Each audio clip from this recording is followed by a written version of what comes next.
C'est la consternation ce matin dans l'Essonne. Oui, c'est dans ce département au sud de Paris que 2 jeunes de 14 ans sont morts dans 2 rixes différentes entre bandes rivales en moins de 24 heures. Donc bonjour Maxime Brandstatter. Bonjour. On va reprendre le déroulé des faits avec vous très précisément. Tout a commencé lundi après-midi avec la mort d'une adolescente à Saint-Chéron.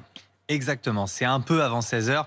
Des jeunes de 13 à 18 ans, vêtus de noir capuchés, viennent de Dourdan en Essonne pour attaquer d'autres adolescents de la ville, vous l'avez dit, de la ville voisine de Saint-Chéron. L'un d'eux sort un opinel et poignarde Lilibelle, 14 ans. La jeune fille était au collège, en 3e, elle décède un peu plus tard de ses blessures. Les Saint-Chéronais sont sous le choc, la plupart savent qu'une rivalité oppose les jeunes des deux villes, mais jamais ils n'auraient imaginé une telle violence.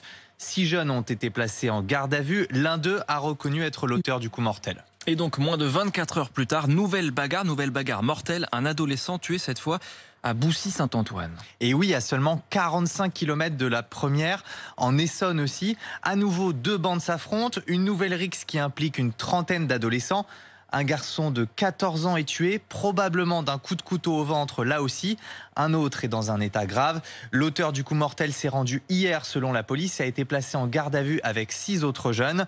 Les 2 affaires ne semblent pas être liées, a expliqué la procureure d'Évry, qui reconnaît que le phénomène des bandes de mineurs gangrène le département. Et encore une fois, le ministre de l'Intérieur, Gérald Darmanin,